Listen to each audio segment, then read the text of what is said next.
নমস্কাৰ মৰমৰ ছাত্ৰ ছাত্ৰীসকল মই ষষ্ঠ শ্ৰেণী গণিতৰ পাঠ আৰম্ভ কৰিবলৈ লৈছোঁ।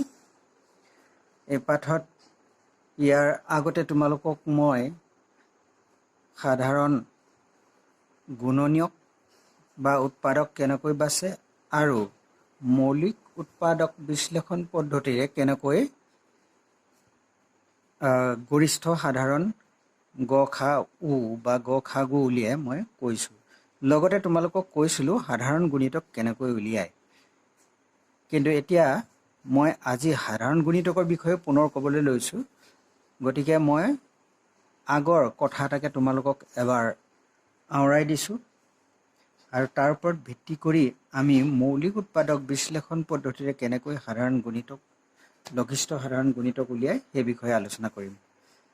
এতিয়া প্ৰথম কথা হ'ল 6 আৰু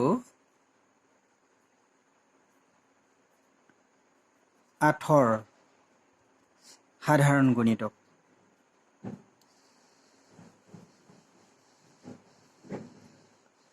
সাধাৰণ গুণিতক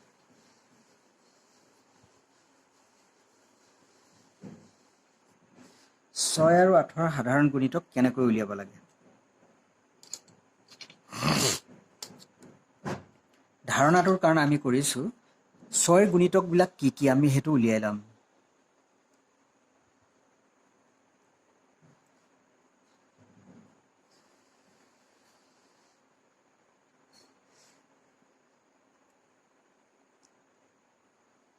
ছয়ৰ গুণিতকবোৰ বুলি কওঁতে কি বুজায়?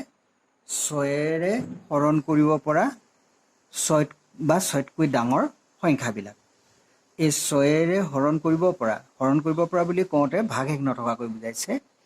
6ৰে বিভাজ্য হোৱা 6 বা 6তকৈ ডাঙৰ সংখ্যাবোৰ।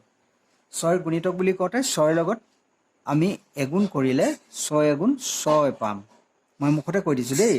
6ৰ লগত দুগুণ কৰিলে আমি 12 পাম। 6ৰ লগত তিনিগুণ কৰিলে আমি 18 পাম। 6ৰ লগত 4 গুণ কৰিলে 24। 6ৰ লগত 5 গুণ কৰিলে 30। 6ৰ লগত 6 গুণ কৰিলে 36। 6ৰ লগত 7 গুণ কৰিলে 42। 6ৰ লগত 8 গুণ কৰিলে 48। 54, 60। আমি ইমানলৈকে প্ৰথম উলিয়াইছোঁ। ঠিক সেইধৰণে 8ৰ সাধাৰণ গুণিতকবোৰ কি কি হ'ব তোমালোকে ক'ব পাৰিবা নিশ্চয়। 8ৰ গুণিতকবোৰ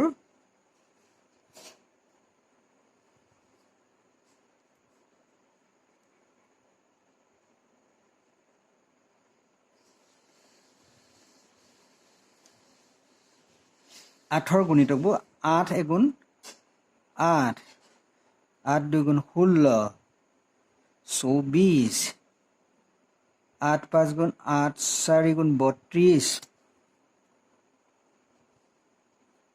8 5 গুণ 40, 8 6 গুণ 48, 56, 64, 64, 80 আৰু ওলাই গৈ নাথাকিবনে বাৰু? নিশ্চয় অসীমভাৱে ওলাই গৈ থাকিব। এতিয়া 6ৰ গুণিতকবোৰ বুলি ক'লে আমাৰ অসীম, 8ৰ গুণিতকবোৰ বুলি ক'লে অসীম। এতিয়া যদি আমাক কয় যে 1 আৰু 1ৰ ভিতৰত থকা 6ৰ গুণিতকবোৰ, 8ৰ গুণিতকবোৰ 1 আৰু 1ৰ ভিতৰত থকা আমি উলিয়াব পাৰিম। গুণিতকবোৰ গোটেইবোৰ লিখিবলৈ সম্ভৱ নহ'ব। আমি বহু গুণিতক লিখিব পাৰিম কিন্তু লিখি শেষ কৰিবগৈ নোৱাৰিম। বাৰু যেই নহওক গুণিতকবোৰ ওপৰলৈ গৈ থাকিব। এতিয়া 2টাৰ ভিতৰত থকা সাধাৰণ গুণিতকবোৰ কি হ'ব পাৰে বাৰু তোমালোকে চাইছানে? আমাৰ 8 আৰু 6ৰ ভিতৰত সাধাৰণ গুণিতকবোৰ কি কি? আমি 24টো পাইছোঁ প্ৰথম আৰু 48টো পাইছোঁ আৰু ওপৰলৈ গ'লে আৰু পাম। গৈ চাব পাৰা তোমালোকে। 6 বাৰং 72 পামগৈ, 8 9 72 পাম, 72টো থাকিব। তেনেকুৱা ধৰণে আৰু ওপৰলৈ গৈ থাকিব। কিন্তু এই যিমানবোৰ গুণিতক ওলাওক, এই গুণিতকবোৰৰ কিন্তু আটাইতকৈ সৰু গুণিতকবোৰ কি হ'ব? সৰু গুণিতকটো দেখিছানে? 24টোৰ পৰাই আৰম্ভ হৈছে। 24টোৰ ওপৰত আৰু দুইটাৰে সাধাৰণ গুণিতক পাম। কিন্তু এই গুণিতকবিলাক যিমানেই পামগৈ, যিমানেই নাপাওঁ লাগিলে, সেই গুণিতকবোৰৰ ভিতৰত আটাইতকৈ সৰু গুণিতকটো 6 আৰু 8ৰ আটাইতকৈ সৰু গুণিতকটো হ'ব কিমান? সাধাৰণ গুণিতকটো 24। গতিকে 24 হ'ল 6 আৰু 8ৰ সাধাৰণ গুণিতক। লঘিষ্ঠ মানে আটাইতকৈ সৰু 24 হ'ল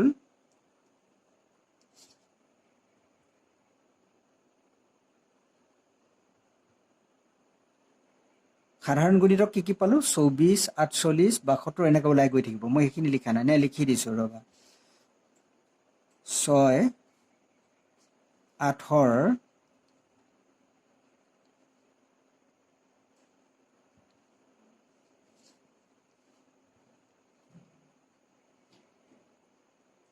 গুণিতকবোৰ আমি পাম। মই উলিওৱা নাই বুলি তোমালোকে নাই বুলি নাভাবিবা দেই, তোমালোকে উলিয়াই যাব পাৰিবা। যেনেকৈ 6 2 60, 6 11 66 লিখিব পাৰোঁ, 6 12 72 লিখিব পাৰোঁ, 6 13 78 লিখিব পাৰোঁ। এই ধৰণে ওলাই গৈ থাকিব দেই।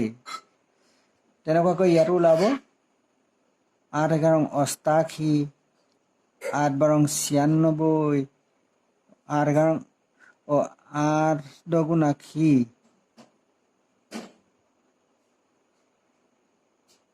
এটা থাকি গৈছে 8 8 64, 8 8, এইটো 72টো ইয়াতে ওলাই যাব লাগে দেই, 72টো ইয়াতে ওলাই যাব লাগে। গতিকে ইয়াত 72ৰো পাইছা, দেখিলা নহয়?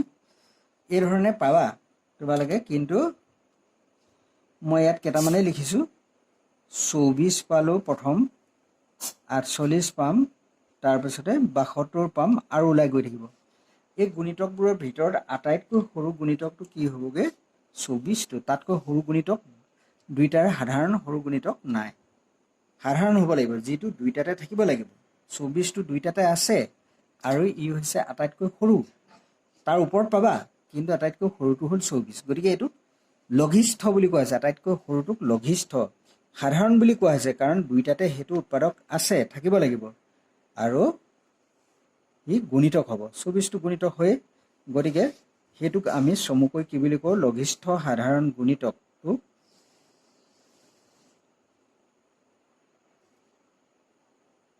লঘিষ্ঠ সাধাৰণ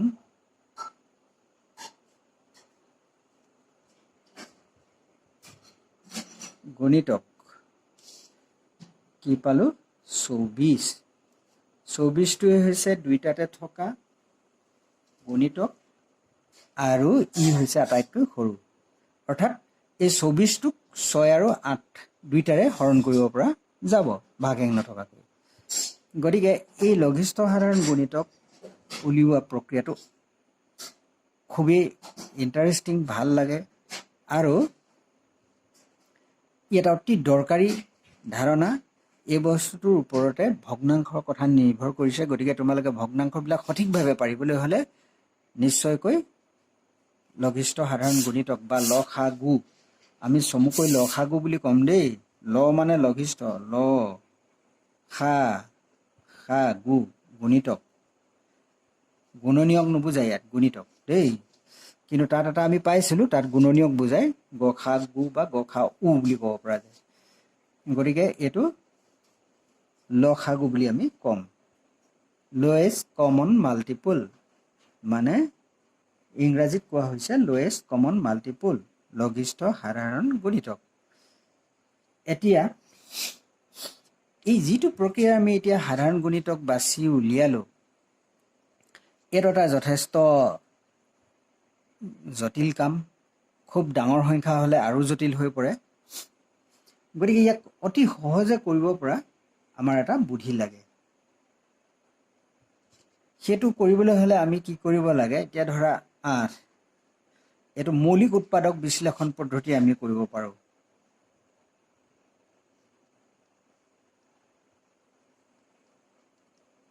ইয়াত ধাৰণাটোৰ কাৰণে কৰিলোঁ এইখিনি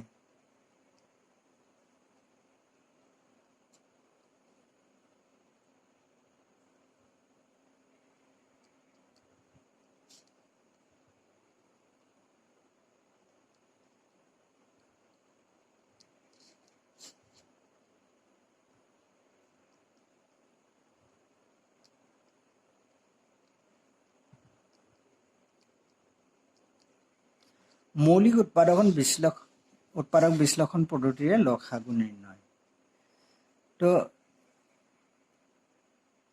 ধৰা 6টোক আমি ভাঙি ল'লোঁ প্ৰথমে 6 ছুটি হৰণ নিয়মেৰে তাক ভাঙি যাম 2 3 গুণ 3 এগুণ মই 1টো ওলোৱালৈকে ভাঙি দিছোঁ দেই কিছুমানে এই বস্তুটো ক'ত শেষ হ'বগৈ অকণমান আন্দাজা কৰিব নোৱাৰে সেইকাৰণে 1 নোলোৱালৈকে কৰি থাকিবা তোমালোকে 8টো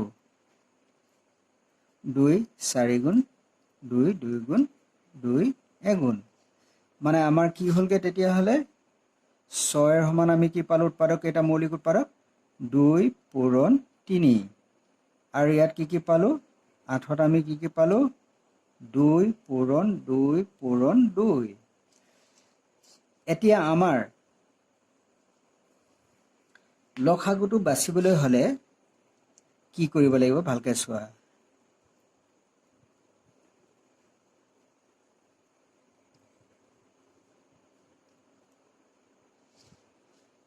নিৰ্ণয় লসাগুটো কিমান হ'ব কোনটো সংখ্যাৰ আমি ইয়াত উৎপাদক দুবিধ পাইছোঁ 2 আৰু 3 এতিয়া 2 কোনটো সংখ্যাত আটাইতকৈ বেছি আছে দেখিছোঁ যে 8টো 2 3টা আছে সেই 2 3টা গুচি আহিব 2 পূৰণ 2 পূৰণ 2 মানে এই মিলাজোৰৰ ভিতৰত এটা ল'লোঁ আৰু নিমিলা দুইটা লৈ ল'ব লাগে নিয়মটো বা যিটো সংখ্যাত 2 উৎপাদক আটাইতকৈ বেছি আছে সেই 2খিনি গুচি আহিব লাগিব 8ত 2 3টা আছে সেই 3টা 2য়ে গুচি আহিব তাৰমানে 2 উৎপাদকটো ক'ত বেছি আছে চাই ল'লোঁ যে ইয়াত আছে কেইটা আছে 3টা আছে 3টা আনিব লাগিব আৰু 3টো প্ৰতিটো উৎপাদক আহিবই লাগিব ইয়াত তেতিয়াহ'লে কিমান হ'ব 8 8 3 গুণ 24 দেখিলানে এই 24টো সহজে ইয়াত ওলাই গ'ল গসাউ যদি উলিয়াওঁ তেতিয়াহ'লে কি হ'ব বাৰু এই দুটাৰ গসাউ যদি উলিয়াওঁ সেইটো আমি লগত চাই ল'লে বেয়া নহয় গসাউৰ ক্ষেত্ৰত কি হয় যিকেইটা উৎপাদক বা যিটো উৎপাদক সাধাৰণ দুইটাতে আছে ইয়াত সাধাৰণ হওক নহওক সেইটো আমাৰ কথা নাহে কোনটো উৎপাদক কেইবিধ আছে চাব লাগে যে 2 উৎপাদকটো আটাইতকৈ বেছি ইয়াত 3টা আছে 3টো আহিব 3টো সাধাৰণ নহয় ইয়াত তথাপিতো আহিছে কিন্তু গসাউত সাধাৰণ হ'বই লাগিব এই 2টো ইয়াত 2 এটা আছে আটাইতকৈ কম সংখ্যক 2 এটো ইয়াত এটা 2 আছে ইয়াত কিন্তু 3টা 2 আছে ইয়াত 3টা নাহিব এই কম সংখ্যকটো আহিব 2টো আহিব 3টো কিন্তু নাহে কাৰণ 3টো সাধাৰণ নহয় 3 ইয়াত নাই দুইটাতে থকা বিধৰ কম সংখ্যকটো ল'ব লাগিব উৎপাদক সাধাৰণ উৎপাদকৰ কম সংখ্যকটো ল'ব লাগে ইয়াৰ সাধাৰণৰ কথাটো নাহে যিমানবোৰ উৎপাদক ওলাইছে প্ৰতিবিধ উৎপাদকৰ সৰহ সংখ্যকটোৱে ল'ব লাগে ইয়াত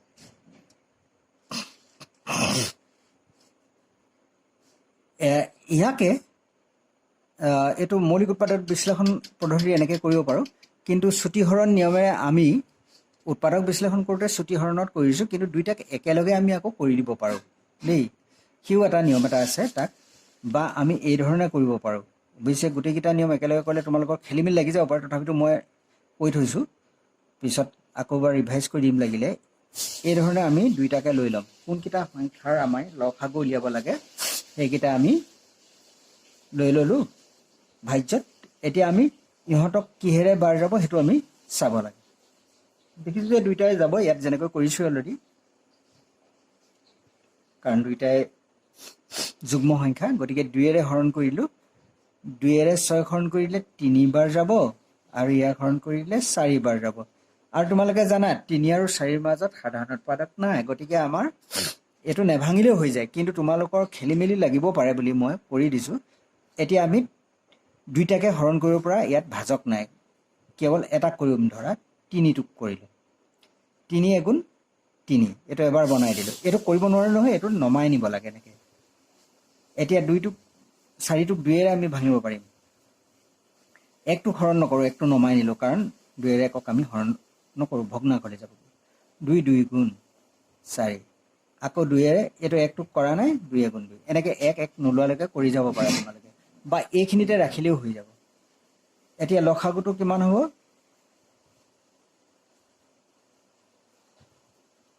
2 2 3টা, 2 পূৰণ 2 পূৰণ 2 আৰু এটা 3 সমান কিমান হ'বগে? 24। ঠিক এইধৰণে পিছলৈ আমি এই নিয়মটোকে বেছিকৈ ব্যৱহাৰ কৰিম, কাৰণ কেলে এনেকুৱাকৈ কৰিলে সহজে চমুকৈ আৰু কম সময়ৰ ভিতৰত লাগি যায়। তোমালোকে এতিয়া নোৱাৰিলে প্ৰথমে এইটোত কৰা, তাৰ পাছত এনেকৈ কৰিবলৈ ধৰিবা। এতিয়া লসাগু উলিওৱা। মই তোমালোকৰ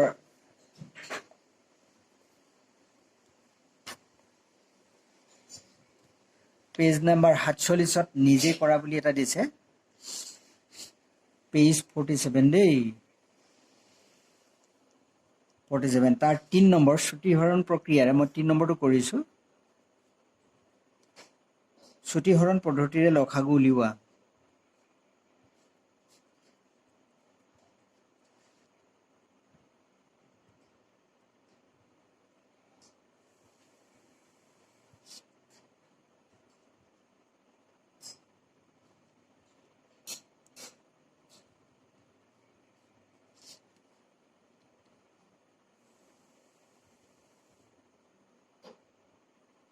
শ্ৰুতিহৰণ পদ্ধতিৰে লসাগু উলিওৱা মানে আমি শেষত কৰা পদ্ধতিটোৰে বাৰু মই কৰিছোঁ। 12 16 আৰু 18 এই ধৰণে লোৱা। 12 16 18 প্ৰথমে আমি চাব লাগে কেওটাকে হৰণ কৰিব পৰা এটা সাধাৰণ উৎপাদক আমি চাই ল'ব লাগে। দেখিছোঁ যে প্ৰতিটোৱে আমাৰ এটা যুগ্ম সংখ্যা, গতিকে আমাৰ এইটো 2ৰে আমি কৰিব পাৰোঁ। 2ৰে কৰিলে এইটো 2 6 গুণ 12, 2 8 গুণ 16, 2 9 গুণ 18। এতিয়া আমি 6 আৰু 9 বা 6 আৰু 8ক হৰণ কৰিব পৰাকৈ আমি এটা ভাজক দিব পাৰোঁ। যেনেকৈ 3ৰে যদি কৰোঁ, এইটো মৌলিক সংখ্যা হ'ব লাগিব ভাজকবিলাক। 3 2 গুণ 6, 8টো কৰিব নোৱাৰোঁ, 8টো নমাই আনা, এইটো চাই ল'বা দেই। 3 2 গুণ 6 এই দুবাৰ গ'ল, 8টো হৰণ কৰা নাই, 8টো কৰিব নোৱাৰোঁ কাৰণে 3ৰে নমাই আনিছোঁ। 3 3 গুণ 9। এতিয়া 2ৰে কৰিম। 2 1 2, 2 4 গুণ 8 আৰু 2ৰে 3ত বাৰ নাযায়, এইটো নমাই দিলোঁ। ইমানতে আমি ৰাখিব পাৰোঁ, কিন্তু মই কৈছোঁ যে তোমালোকে যদি খেলি মেলি লাগে কৰি গৈ থাকিব। এতিয়া 3ৰে কৰি দিয়াচোন। 1টোক কৰা নাই, নমাই আনিলোঁ। 4টোক কৰা নাই, নমাই আনিলোঁ। 3 1 3। এতিয়া ইয়াক আমি 2ৰে কৰিম। 1টোক কৰা নাই, হৰণ কৰা নাই, 1ক হৰণ কৰিব নোৱাৰোঁ, নমাই আনিলোঁ। 4টোক পাৰিম, দুবাৰ যাব। 1টোক নোৱাৰোঁ, নমাই আনিলোঁ। আকৌ এবাৰ কৰা, 1 নমাই আনিলোঁ, 2 1 2 আৰু 1 নমাই দিলোঁ, 1 1 ওলাই গ'ল। এটাকে মই এইখিনিতে লিখিছোঁ, এটাকে 12, 16, 18ৰ লসাগু সমান 2 পূৰণ 4টা 2, 2 পূৰণ 2 পূৰণ 2 পূৰণ 3 পূৰণ 3 কিমান হ'ল? 16 9 16 144। এইটো হ'ব লাগিব। 2 2 গুণ 4, 4 2 গুণ 8, 8 2 গুণ 16 আৰু 16 এইফালে 3 3 গুণ 9, 9 16 144। এই ধৰণে আমি লসাগু উলিয়াই ল'ব পাৰিম।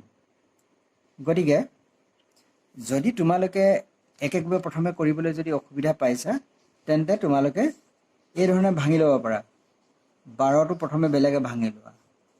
2 6 গুণ, 2 3 গুণ, 3 1 গুণ, এনেকৈ ভাঙি ল'বা। এনেকৈ 12ৰ উৎপাদক কি কি পালা? 2 পূৰণ 2 পূৰণ 3, এই ধৰণে ভাঙি ল'বা। ঠিক সেইদৰে বাকীকেইটাও আমি ভাঙি উলিয়াই ল'ব পাৰিম। বাৰু যে হওক তোমালোকৰ